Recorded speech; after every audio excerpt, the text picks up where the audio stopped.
asalaamaaleykum internet dak medina.com dellu si waat nañ fii tey comme à chaque fois ngi indi leen seen entretien du jour tey nag ñu ñëwoon fii ci mairie bu Gueule Tapée Fass Colobane seeti woon fii monsieur le maire monsieur Ousmane Ndoye ngir amal ak moom ab waxtaan ñu dem xool ko te ñëw. si maa ngi ñëw ci mairie bi élection 2014 bi may ñëw nag ñëw ma en tant que politicien parce que je ne milite pas milité wu ma profondément dans un parti politique je suis des sympathisants d'un parti politique. mais bi may ñëw dama am réflexe d'un homme d'affaires je pense que homme d'affaires bi war na mën a am lu mu apporter parce que on parle de développement bi ma ñëwee j'ai vu que la commune de Gueule Tapée Fass Colobane n'a pas de patrimoine mairie bi ñu nekk fii ñu toog tey moomuñu ko soo nee mairie bi lan la moom boo koy seet doo ko gis donc vraiment war nañu fexe ba mairie bi am patrimoine bu amee patrimoine bu subaa bu bëggee leb banque pour liggéey mën na ko def donc ma gis ne dafa am lu nekk ci Gueule Tapée Fass Colobane loo xam ne dañ ko war a moderniser te buñ ko moderniser mën nañu jox alal ñu ne au moins commune bii am na alal donc marché Gueule Tapée marché Fass ak marché Colobane c'est 3 grands marchés yoo xam ni war nañu mën a dundal commune bi war na ko mën a jariñoo donc bu ñu ko moderniser dina jox valeur kër yi nekk ci booru marché bi ku ci amoon kër buy jar 10 millions bu ñu ko defaree ba mu pare mën ko jaay 30 millions donc yaa ngi yokkal nit ñi valeur donc man réflexe boobu laa amoon. am ay nit un entrepreneur bu ñu defal benn offre spontanée ma ne bu mu déggee ne man dama bëgg maa ngi xalaat ci loolu mu ñëw ne man mun naa ko defal ma ne ko suggéré naa la demandé naa la nga defal ma plan wax ma lan nga mun defal il a fait un plan magnifique et cetera qu'on a discuté avec ñi ko war a discuter. ba d'accord ci benn principe bu ñu d'accord ci principe bi ma ne da ngeen fekk nag ay nit yu liggéey yéen da ngeen di wut koom-koom mais bu ñu yàq koom-koomu ñeneen ñi léegi ñi nga xamee ne ñu ngi ci marché bi su fekkee ne da ngeen bëgg ñu liggéey na ngeen leen toxal teg leen fu ñu continuer di liggéeyee te boo liggéeyee ba pare nga delloo leen seen quantité bu ñu fay su ñu d'accord ci principe bi je suis d'accord. Ils ont fait leur calcul ils disent on est d'accord donc képp ku fa am cantine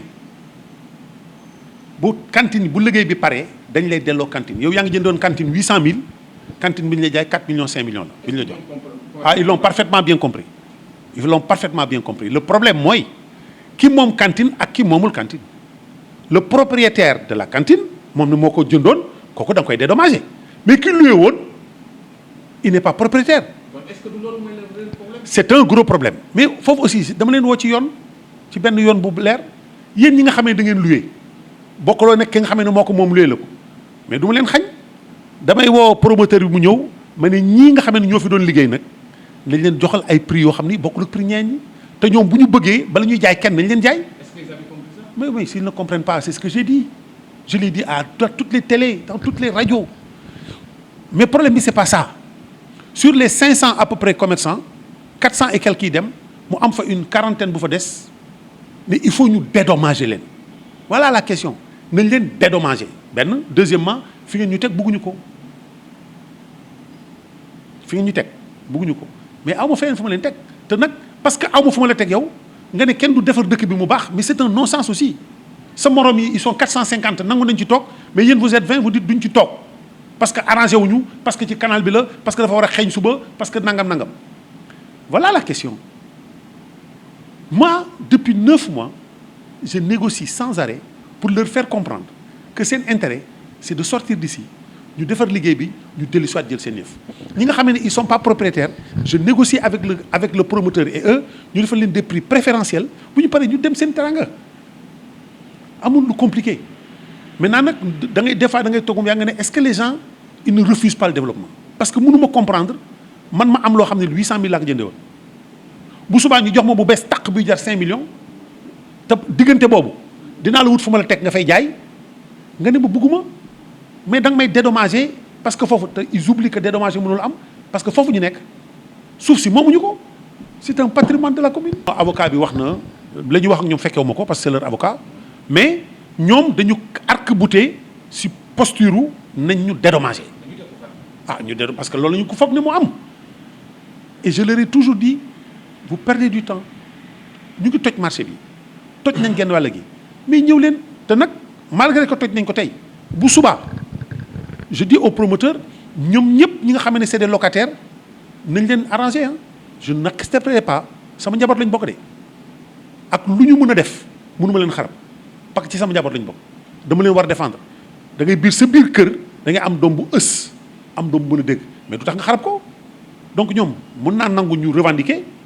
mais du tax man nag ma ne ñoom ñu ngi revendiquer damay xeex ak ñoom du ma ko def. les riverains am na ñu ci d'accord woon parce que c'est des postures politiques d'accord ñu ci parce que xëy na ni ñu ko defee neexu leen mais je pense que les données ont changé parce que fi mu ne gis nañ ne njariñ la alal la waa commune bi rek ñoo ciy liggéey bi ñu fa mën a def travaux yu ñu fa mën a def xale commune bi la ñu d'accord ñoom ñooy jëkk liggéey balee kenn di liggéey sa bu njariñ bi génnee waa Gueule Tapée ñoo ciy jëkk njariñu am na étude impact environnemental bu ñu def moi Babacar Diop que vous connaissez c'est mon adjoint à Gueule Tapée c'est Babacar que j'ai choisi pour me représenter mairie bi ci affaire marché bi donc Babacar lépp lu ñu war a dox foofu Babacar mu ngi ko doon dox. c'est la commune la plus compliquée du Sénégal et je vous le dis soo amee noonu boo xam ne da nga ko bañ nga bëgg mu sonn ñaanal ko yàlla mu nekk maire Gueule Tapée Fass Colobane mais je vous assure tu es permanemment stressé parce que commune la boo xam ne bii dafa am ñetti quartiers yoo xam ni sociologiquement bokkuñu ñuy doxee gis nga Gueule Tapée li ci ëpp ay lébu lañu xok lañ jógee Ndakaaru foofu laa juddoo man ñoom xok lañ jógee c'est des lébu ak conception wu lébu marché bi ñëw dugg fa tuuti la ëpp ca marché ba la ëpp ca ña ca marché ba dëkkuñu fi mais Gueule Tapée aussi cosaan bi dafa am HLM bi du waa cosaan bi ñeneen ñoo ñëw donc sociologiquement Gueule Tapée dafa am affaire am soo ñëwee Fass dox daje la dox daje la c'est un Sénégal en miniature parce que Fass bu njëkk ba ku mësaan jógee ci biir dëkk bi boo wàccee Colobane ci gare routière bi Fass moo doon quartier populaire bi ma waxee naan moo gënoon jigéen moo gënoon moins cher donc ci lañ doon dëkk après finalement ñu Fass ñu tas ko